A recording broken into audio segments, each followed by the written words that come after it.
Senhor secretário-geral da ONU, Antônio Guterres, chefes de Estado, de governo e de delegação, senhoras e senhores, apresento aos senhores um novo Brasil que ressurge depois de estar à beira do socialismo. Um Brasil que está sendo reconstruído a partir dos anseios e dos ideais de seu povo. No meu governo, o Brasil vem trabalhando para reconquistar a confiança do mundo, diminuindo o desemprego, a violência e o risco para os negócios, por meio da desburocratização, da desregulamentação e, em especial, pelo exemplo. Meu país esteve muito próximo do socialismo, o que nos colocou numa situação de corrupção generalizada, grave recessão econômica, altas taxas de criminalidade e de ataques ininterruptos aos valores familiares e religiosos que formam nossas tradições. Em 2013, um acordo entre o governo petista e a ditadura cubana trouxe ao Brasil 10 mil médicos sem nenhuma comprovação profissional. Foram impedidos de trazer cônjuges e filhos. Tiveram 75% de seus salários confiscados pelo regime e foram impedidos de usufruir de direitos fundamentais como de ir e vir. Um verdadeiro trabalho escravo, acreditem. Respaldado por entidades de direitos humanos do Brasil e da ONU. Antes mesmo de eu assumir o governo, quase 90% deles deixaram o Brasil, por ação unilateral do regime cubano. Os que decidiram ficar se submeterão à qualificação médica para exercer sua profissão. Deste modo, nosso país deixou de contribuir com a ditadura cubana, não mais enviando para Havana 300 milhões de dólares todos os anos. A história nos mostra que já nos anos 60, agentes cubanos foram enviados a diversos países para colaborar com a implementação de ditaduras. Há poucas décadas, tentaram mudar o regime brasileiro e de outros países da América Latina. Foram derrotados. Civis e militares brasileiros foram mortos e outros tantos tiveram suas reputações destruídas, mas vencemos aquela guerra e resguardamos nossa liberdade. Na Venezuela, esses agentes do regime cubano, levados por Hugo Chávez, também chegaram e hoje são aproximadamente 60 mil que controlam e interferem em todas as áreas da sociedade local, principalmente na inteligência e na defesa. A Venezuela, outrora um país pujante e democrático, hoje experimenta a crueldade do socialismo. O socialismo está dando certo na Venezuela. Todos estão pobres e sem liberdade. O Brasil também sente os impactos da ditadura venezuelana. Dos mais de 4 milhões que fugiram do país, uma parte migrou para o Brasil, fugindo da fome e da violência. Temos feito a nossa parte para ajudá-los, através da Operação Acolhida, realizada pelo Exército Brasileiro e elogiada mundialmente. Trabalhamos com outros países, entre eles os Estados Unidos, para que a democracia seja restabelecida na Venezuela, mas também nos empenhamos duramente para que outros países da América do Sul não experimentem esse nefasto regime. O Foro de São Paulo, organização criminosa, criada em 90 por Fidel Castro, Lula e Chávez, para difundir e implementar o socialismo na América Latina, ainda continua vivo e tem que ser combatido.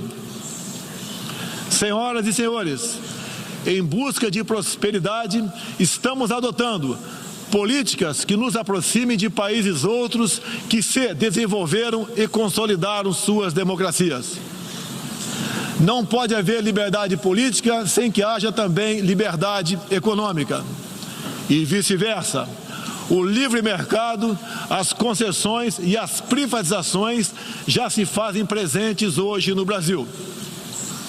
A economia está reagindo ao romper vícios e amarras de quase 2 décadas de irresponsabilidade fiscal, aparelhamento do Estado e corrupção generalizada. A abertura, a gestão competente e os ganhos de produtividade são objetivos imediatos do nosso governo. Estamos abrindo a economia e nos integrando às cadeias globais de valor. Em apenas 8 meses, concluímos os 2 maiores acordos comerciais da história do país, aqueles firmados entre o Mercosul e a União Europeia, e entre o Mercosul e a Área Europeia de Livre Comércio, o EFTA. Pretendemos seguir adiante com vários outros acordos nos próximos meses. Estamos prontos também para iniciar nosso processo de adesão à Organização para a Cooperação de Desenvolvimento Econômico, OCDE. Já estamos adiantados, adotando as práticas mundiais mais elevadas em todos os terrenos, desde a regulação financeira até a proteção ambiental. Senhorita Isani Calapalo, indígena aqui presente do Brasil, agora vamos falar de Amazônia. Em primeiro lugar, meu governo tem o compromisso solene com a preservação do meio ambiente e do desenvolvimento sustentável em benefício do Brasil. O Brasil é um dos países mais ricos em biodiversidade e riquezas minerais. Nossa Amazônia é maior que toda a Europa Ocidental e permanece praticamente intocada. Prova de que somos um dos países que mais protege o meio ambiente. Nessa época do ano, o clima seco e os ventos favorecem queimadas espontâneas e também as criminosas. Vale ressaltar que existem queimadas praticadas por índios e populações locais, como parte de sua respectiva cultura e forma de sobrevivência. Problemas qualquer país os tem. Contudo, os ataques sensacionalistas que sofremos por grande parte da mídia internacional, devido aos focos de incêndio na Amazônia, despertaram nosso sentimento patriótico. É uma falácia dizer que a Amazônia é patrimônio da humanidade e um equívoco, como atestam os cientistas, afirmar que a Amazônia, a nossa floresta, é o pulmão do mundo. Valendo-se dessas falácias, um ou outro país, em vez de ajudar, embarcou nas mentiras da mídia e se portou de forma desrespeitosa com o espírito colonialista. Questionaram aquilo que nos é mais sagrado, a nossa soberania. Um deles, por ocasião do encontro do G7, ousou sugerir aplicar sanções ao Brasil sem sequer nos ouvir. Agradeço àqueles que não aceitaram levar adiante essa absurda proposta. Em especial, o presidente Donald Trump, que bem sintetizou o espírito que deve reinar entre os países da ONU: respeito à liberdade e à soberania de cada um de nós. Hoje, 14% do território brasileiro está demarcado como terra indígena, mas é preciso entender que nossos nativos são seres humanos, exatamente como qualquer um de nós. Eles querem e merecem usufruir dos mesmos direitos de que todos nós. Quero deixar claro, o Brasil não vai aumentar para 20% sua área já demarcada como terra indígena, como alguns chefes de Estado gostariam que acontecesse. Existe no Brasil 225 povos indígenas, além de referências de 70 tribos vivendo em locais isolados. Cada povo ou tribo, com seu cacique, sua cultura, suas tradições, seus costumes e, principalmente, sua forma de ver o mundo. A visão de um líder indígena não representa a de todos os índios brasileiros. Muitas vezes, alguns desses líderes, como o cacique Raoni, são usados como peça de manobra por governos estrangeiros na sua guerra informacional para avançar seus interesses na Amazônia. Infelizmente, algumas pessoas de dentro e de fora do Brasil, apoiadas por ONGs, teimam em tratar e manter nossos índios como verdadeiros homens das cavernas. O Brasil agora tem um presidente que se preocupa com aqueles que lá estavam antes da chegada dos portugueses em Minas. O índio não quer ser latifundiário, pobre em cima de terra rica, especialmente das terras mais ricas do mundo. É o caso das reservas Yanomami e Raposa Serra do Sol. Nessas reservas existe grande abundância de ouro, diamante, urânio, nióbio e terras raras, entre outros. E esses territórios são enormes. A reserva Yanomami sozinha conta com aproximadamente 95 mil quilômetros quadrados, o equivalente ao tamanho de Portugal ou da Hungria, embora apenas 15 mil índios vivam nessa área. Isso demonstra que os que nos atacam não estão preocupados com o ser humano índio, mas sim com as riquezas minerais e a biodiversidade existentes nessas áreas. E para mostrar aos senhores que não existe uma autoridade única entre os índios, eu quero ler uma carta aqui de grande parte das comunidades indígenas endereçadas para os senhores. O grupo de agricultores indígenas do Brasil, formado por diversas etnias e com representantes por todas as unidades da federação, que habitam uma área de mais de 30 milhões de hectares do território brasileiro, vem respeitosamente perante a sociedade brasileira endossar apoio total e restrito à indígena Izani Calapalo, aqui presente, do Parque Indígena do Xingu, Mato Grosso, que a mesma possa, na Assembleia das Nações Unidas, em Nova York, Estados Unidos, externar toda a realidade vivida pelos povos indígenas do Brasil, bem como trazer à tona o atual quadro de mentiras propagado pela mídia nacional e internacional, que insistem em fazer dos povos indígenas do Brasil uma reserva de mercado sem fim, atendendo interesses estrangeiros de países que ainda enxergam no Brasil uma colônia, sem regras e sem soberania. O Brasil possui 14% do seu território nacional regularizado como terras indígenas e muitas comunidades estão sedentas para que o desenvolvimento dessa parte do Brasil finalmente ocorra sem amarras ideológicas ou burocráticas. Isso facilitará o alcance de uma maior qualidade de vida nas áreas do empreendedorismo, saúde e educação. Uma nova política indigenista no Brasil é necessária. O tempo urge. Medidas arrojadas podem e devem ser incentivadas na busca pela autonomia econômica dos indígenas. Certamente que, se um conjunto de decisões vier nesse sentido, poderemos vislumbrar um novo modelo para a questão indígena brasileira. Um novo tempo para as comunidades indígenas é fundamental. A situação de extrema pobreza em que se encontram, sobrevivendo tão somente do Bolsa Família e de cestas básicas, nunca representou dignidade e desenvolvimento. O ambientalismo radical e o indigenismo ultrapassado e fora de sintonia com o que querem os povos indígenas representam o atraso, a marginalização e a completa ausência de cidadania.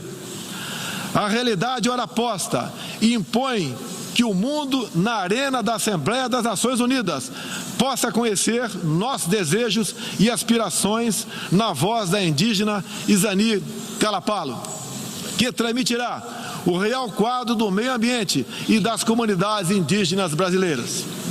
Portanto, Izani Calapalo goza de confiança e do prestígio da liderança indígena interessada em desenvolvimento, empoderamento e protagonismo, estando apta para representar as etnias relacionadas anexas, que são 52. Acabou o monopólio do senhor Raoni. A Organização das Nações Unidas teve papel fundamental na superação do colonialismo e não pode aceitar que essa mentalidade regresse a essas salas e corredores sob qualquer pretexto. Não podemos esquecer que o mundo necessita ser alimentado. A França e a Alemanha, por exemplo, usam mais de 50% de seus territórios para a agricultura. Já o Brasil usa apenas 8% de terras para a produção de alimentos. 61% do nosso território é preservado. Nossa política é de tolerância zero para com a criminalidade, aí incluídos os crimes ambientais. Quero reafirmar minha posição de que qualquer iniciativa de ajuda ou apoio à preservação da floresta amazônica ou de outros biomas deve ser tratado em pleno respeito à soberania brasileira. Também rechaçamos as tentativas de instrumentalizar a questão ambiental ou a política indigenista em prol de interesses políticos e econômicos externos, em especial os disfarçados de boas intenções. Estamos prontos para, em parcerias e agregando valor, aproveitar de forma sustentável todo o nosso potencial. O Brasil reafirma seu compromisso intransigente com os mais altos padrões de direitos humanos, com a defesa da democracia e da liberdade de expressão religiosa e de imprensa. É um compromisso que caminha junto com o combate à corrupção e à criminalidade, demandas urgentes da sociedade brasileira. Seguiremos contribuindo, dentro e fora das Nações Unidas, para a construção de um mundo onde não haja impunidade, esconderijo ou abrigo para criminosos e corruptos. Em meu governo, o terrorista Cesare Battisti fugiu do Brasil, foi preso na Bolívia e extraditado para a Itália. Outros 3 terroristas paraguaios e um chileno que viviam no Brasil como refugiados políticos também foram devolvidos aos seus respectivos países. Terroristas, sob disfarce de perseguidos políticos, não mais encontrarão refúgio no Brasil. Há pouco, presidentes socialistas que me antecederam desviaram centenas de bilhões de dólares, comprando parte da mídia e parte do parlamento. Tudo por um projeto de poder absoluto. Foram julgados e punidos graças ao patriotismo, perseverança e coragem de um juiz que é símbolo no meu país, o doutor Sérgio Moro, nosso atual ministro da Justiça e Segurança Pública.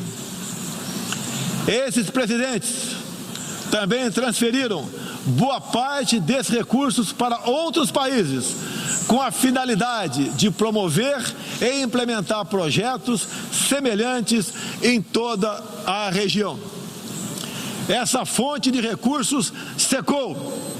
Esses mesmos governantes vinham aqui todos os anos e faziam descompromissados discursos com temas que nunca atenderam aos reais interesses do Brasil, nem contribuíram para a estabilidade mundial.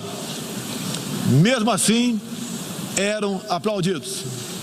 Em meu país, tínhamos que fazer algo a respeito dos quase 70 mil homicídios e dos incontáveis crimes violentos que anualmente massacravam a população brasileira.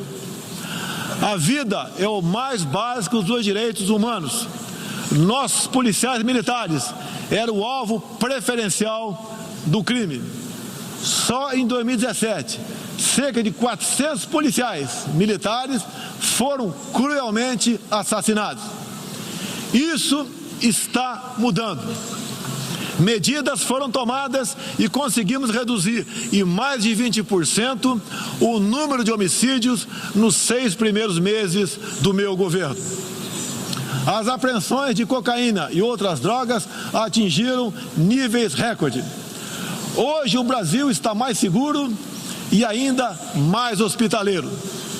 Acabamos de estender a isenção de vistos para países como Estados Unidos, Japão, Austrália e Canadá. E estamos estudando adotar medidas similares para a China e Índia, entre outros. Com mais segurança e com essas facilidades, queremos que todos possam conhecer o Brasil, em especial a nossa Amazônia, com toda a sua vastidão e beleza natural.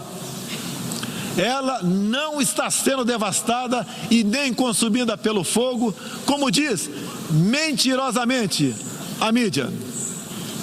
Cada um de vocês pode comprovar o que estou falando agora. Não deixe de conhecer o Brasil. Ele é muito diferente daquele estampado em muitos jornais e televisões. A perseguição religiosa é um flagelo que devemos combater de forma incansável. Nos últimos anos, testemunhamos em diferentes regiões ataques covardes que vitimaram fiéis congregados em igrejas, sinagogas e mesquitas. O Brasil condena energicamente todos esses atos e está pronto a colaborar com outros países para a proteção daqueles que se veem oprimidos por causa de sua fé. Preocupam o povo brasileiro, em particular, a crescente perseguição, a discriminação e a violência contra missionários e minorias religiosas em diferentes regiões do mundo. Por isso, apoiamos a criação do Dia Internacional em memória das vítimas de atos de violência baseados em religião ou crença. Nessa data, recordaremos anualmente aqueles que sofrem as consequências nefastas da perseguição religiosa. É inadmissível que, em pleno século XXI, com tantos instrumentos, tratados e organismos com a finalidade de resguardar direitos de todo tipo e de toda sorte, ainda haja milhões de cristãos e pessoas de outras religiões que perdem sua vida ou sua liberdade em razão de sua fé. A devoção do Brasil à causa da paz se comprova pelo sólido histórico de contribuições para as missões da ONU. Há 70 anos, o Brasil tem dado contribuição efetiva para as operações de manutenção da paz das Nações Unidas. Apoiamos todos os esforços para que essas missões se tornem mais efetivas e tragam benefícios reais e concretos para os países que as recebem. Nas circunstâncias mais variadas, no Haiti, no Líbano, na República Democrática do Congo, os contingentes brasileiros são reconhecidos pela qualidade de seu trabalho e pelo respeito à população, aos direitos humanos e aos princípios que norteiam as operações de manutenção de paz. Reafirmo nossa disposição de manter contribuição concreta às missões da ONU, inclusive no que diz respeito ao treinamento e à capacitação de tropas, área em que temos reconhecida experiência.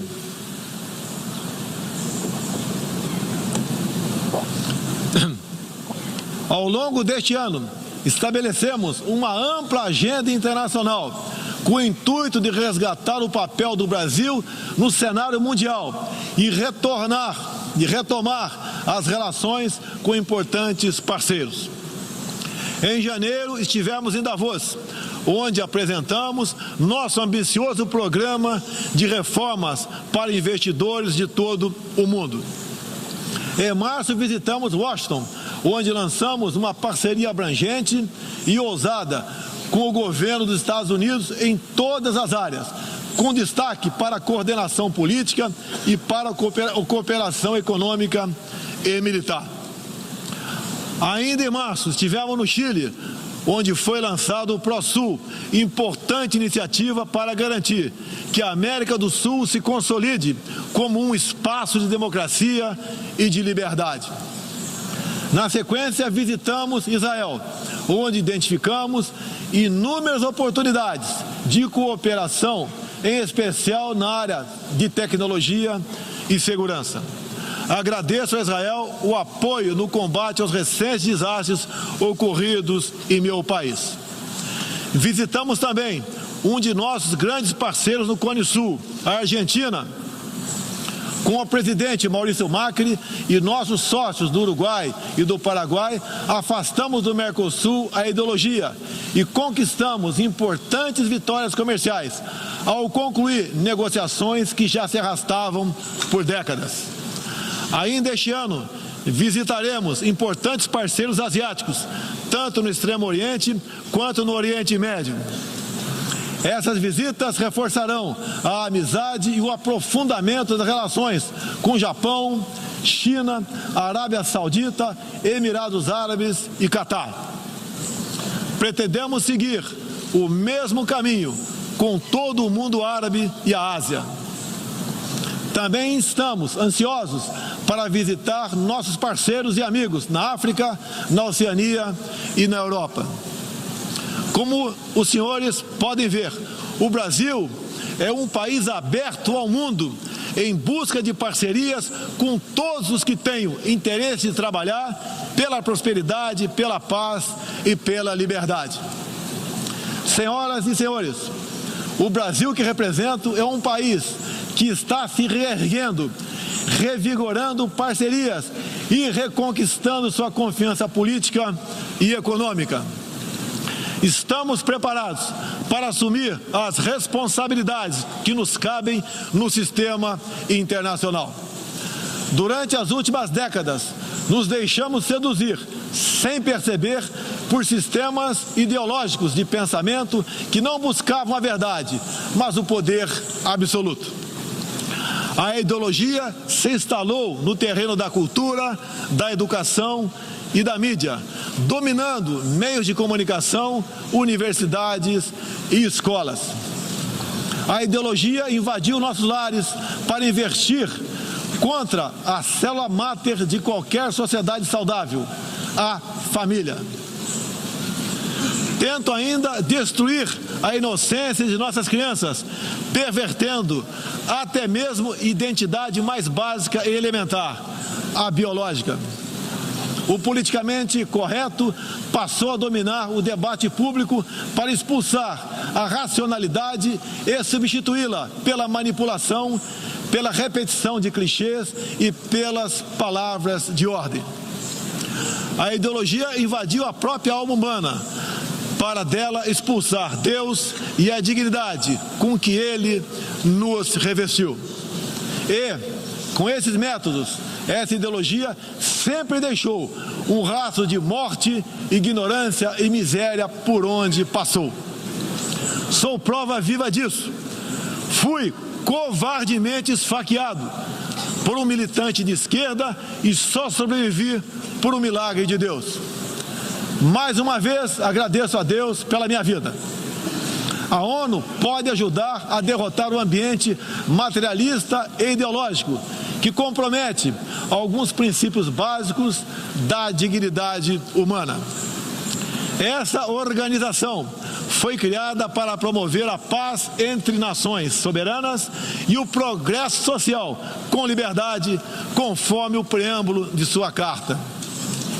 Nas questões do clima, da democracia, dos direitos humanos, da igualdade de direitos e deveres entre homens e mulheres, e em tantas outras, tudo o que precisamos é isso: contemplar a verdade seguindo João 8,32.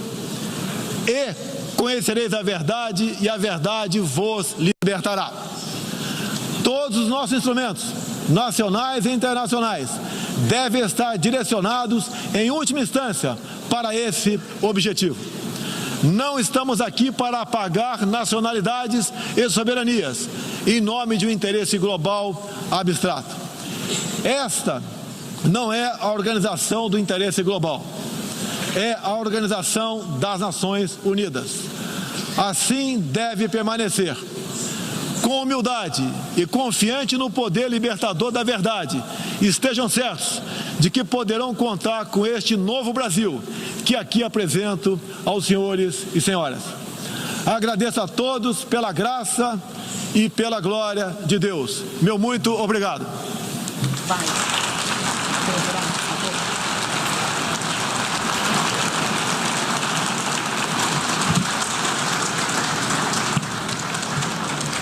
Bom, tá aí, nós acompanhamos ao vivo de Nova York, nos Estados Unidos, o discurso do presidente Jair Bolsonaro na Assembleia Geral das Nações Unidas.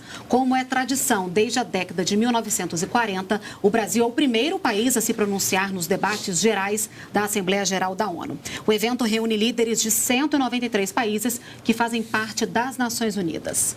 Creomar de Souza, discurso dentro do esperado? Olha, o discurso pareceu abordar aquilo que se esperava, isso quer dizer, o discurso inicia